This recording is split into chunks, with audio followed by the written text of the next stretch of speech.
Good morning, good afternoon, and good evening, everybody. Thank you for tuning into another Supatease video. And in this one, I'm going to be covering the Arena World Championship Cup 4 Open Bracket. It's the last week to grab your spot for the North American or European finals. And we're going to talk about the teams, the compositions, and the classes that are now starting to look really good and consistent. And do take into consideration that 10.1.5 is coming out on Tuesday. I'm going to be pumping out some tier lists and some patch coverage as well. So if you want to make sure that you're staying up to date with everything related to World of Warcraft, smash that subscribe button. But in North America, we saw Liquid making it into the top 6 on the upper bracket. They seem to be really ecstatic about their success, kind of overachieving where they thought they would be. They had to beat Luminosity Gaming to get into this top side, and this was a nail-biter series 3-2. It's really unfortunate that it wasn't broadcasted. Honestly, like, this is always a treat to see these teams go head-to-head. North America has had some of the most electric matches. This is Seadu's team, this is Mez, this is Sam M, this is Trill.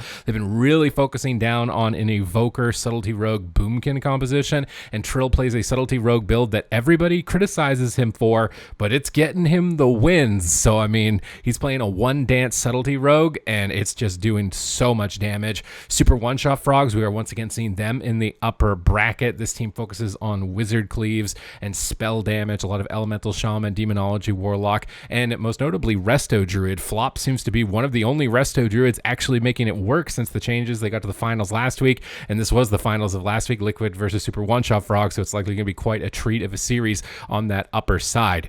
In the bottom side of the upper bracket, we got Ducomified making their way through the upper bracket again and remaining on the upper side. They were on the lower side last time and didn't have an amazing run, so I'm curious to see if they've upped their compositions or if maybe they're copying Trill's build. So this is Calvish's team. They run a Boomkin Rogue and a Rogue Mage type of build on their roster. Golden Guardians, we're seeing them on the upper bracket as well. Really curious to see what they brought here for the final cup, because last week they went in pretty much close to undefeated and then got completely knocked out of the tournament twice in a row back to back last week. So have they prepared jelly beans on the Demonology Warlock? Are they bringing WizK in on the Boomkin at all? Or are they just going to be running in the classic Shadow Priest Rogue Shaman that we expect to see from them with Peekaboo, WizK, and Absterge? Quite an entertaining upper bracket for North America, to say the least. When we jump down into the lower bracket, you'll see that within the first day, we got Luminosity Gaming going up against No Answer, and surprisingly, Shuffle Police not making it to broadcast. There's a lot of teams that are trying to climb their way into the top 8 for the gauntlet. Shuffle Police is one of those. Their chances are now completely out of their hands. Luminosity Gaming will be going head-to-head with No Answer. And, of course, Luminosity Gaming is Brain, Prev, Drake, and Ceralium. They've been playing pretty much, Rogue, Shadow Priest, Shaman, but also one of the only teams to use an Arms Warrior, which enabled them to beat the Golden Guardians last week with an Arms Warrior, Shadow Priest, Resto Shaman composition. No Answer, which is going to be their opponents, is Dippy, MVQ, Corey Guns. This is kind of like a Boomkin Demon Hunter. I know MVQ's been practicing some Subtlety Rogue, so it might be some Boomkin Rogue as well in this composition, or potentially some Wizard comps with Rudar, with kind of Demo Lock and Boomkin. And honestly, this could be a threatening team to Luminosity Gaming just based on compositions. They haven't had a really deep run in any of these cups, and this is kind of the last chance for them if there is going to be one. F tier, this is a new team making it to the top 8 this weekend. So like I said, lots of new blood coming into the scene here. And I'm trying to think of who this is on this roster name, because I've got a friend who names themselves F tier a lot, but it's actually Saul. So we got an Enhancement Shaman. We got Laros likely on Warrior for Arms or Fury. I'm not sure what the real ID tag is here for potential Force, but it looks kind of like a Turbo Cleave roster. So another Enhancement Shaman making it to the top 8, not just in Europe, but now also in North America. Enhancement wasn't really represented, so if you're an Enhancement Shaman player, that's definitely a team to check out. They're going to need a really deep run, though, if they want to qualify. Lost in Lihue has also made it to broadcast once again, and Unitas hasn't. And Unitas, this was a big fall from grace for the expectations we had for this roster, honestly, with Chaz coming over from Europe. So the fact that they beat them to get into this side is really impressive.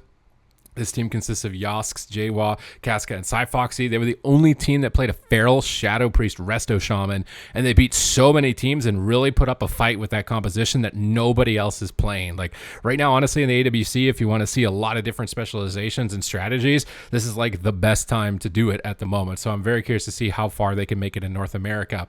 That's it for North America. We've got Europe. We got the same old culprits here. Echo. This team is just on a whole nother echelon. It just seems completely unbeatable in Europe. Nobody's even in spitting distance of them, honestly. And this is Raikou, Waz, Met, and Chanimal. They've been now almost exclusively playing the Boomkin Demo Warlock Preservation Evoker composition and haven't even been forced off it in last cup. We saw them the weeks before, they forced into the Rogue Mage Priest for a little bit. But now it just seems like they can win every game with that. They've almost made themselves entirely bulletproof with that composition. They're just absolutely min-maxed. Just there's literally no gaps ever in any games that they play. Bamboozle are making it onto the upper side once again, and this team is running a Destro Warlock, one of the only teams, Shadow Priest Resto Druid. So this kind of unique composition. Maybe it can go toe-to-toe with Echo. The fact that they're on this upper side is impressive to say the least. They're likely going to be a team making it into the gauntlet moving forward to try and battle for the top 4. My Way is making it onto the top side again, and they had to beat the Agents to get here. That is impressive. The Agents is usually, a typical finalist for Europe. My Way is one of the teams that is running a Preservation Evoker with Luxia as the healer. They've got Tony, who's been playing Feral in the past, but now a lot of Balance Druid, Infernion on Warlock, and Casu on Hunter. And I love when they play their Moonkin Hunter composition. That's a really fun one, and it really makes the Wizards sweat, which is what I like about that composition. One of the only Hunters to do consistently well. So if you're a Hunter player, you definitely want to be following My Way. It's the team to be watching out for. Admirals Esports, as would be expected here, making it into the upper bracket. This is Swapsy's team, Blizzo, Jamie, and Next. They run a lot of Evoker Healer. They were playing a lot of like Boomkin Warrior, Boomkin Ellie Shaman type of compositions, but unfortunately they just don't have the right mix to make a Demo Warlock Boomkin because Swapsy plays both of those classes. So if they could do that, they could mirror Echo and maybe challenge them, but seeing as I don't think that's going to be the case, I'm really wondering how much Jamie's investing in Shadow Priest, because that was a big strength for how close they had a series a few weeks before against Echo, and it might be something that he's looking towards. But they also did get a win with Demo Enhancement in the finals, which was pretty fun to watch. On the lower side of Europe, we're looking at Nice Beam making it back to broadcast again. This is actually a team with some big names on it. This is going to be Eritros, Corky, Numliz, and now it looks like Tren has joined the roster. They booted somebody off since previous weeks. So this is Corky on the Balance Druid, Eritros on Warlock and Shadow Priest, Numliz is their healer, and now a Demon Hunter pickup, which could be very interesting. Honestly, the Demon Hunters haven't been performing really well when it comes to tournament play, so I really want to see this team and like what is possible, because Trent is obviously one of the best Demon Hunters in the game. So if this Demon Hunter can make it work here in tournament play, it's going to be that team. International Feeding, this is a new team, and they beat the Bots. The Bots were in season 1. They were a tank team that almost won the last cup to qualify and just fell a little bit short. They tried to make their dream run again here in season 2, but they got cut short, and the team that cut them short is International Feeding. So we're going to check out International Feeding. We got Tsuniki, we got Borug, we got Mayline, we got Procket. So I'm recognizing this team is kind of like a Holy Paladin. I think Mayline was either Windwalker or a Death Knight.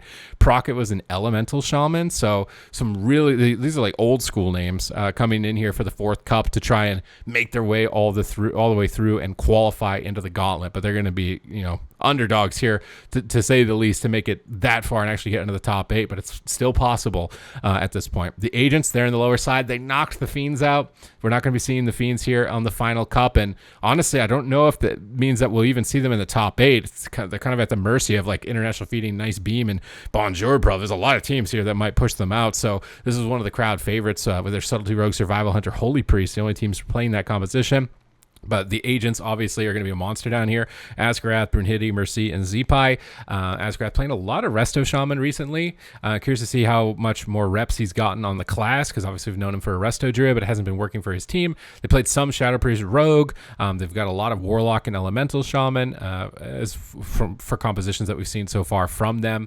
And now the final team moving into the last cup, which is really trying to make a deep run, is Bonjour Bruv.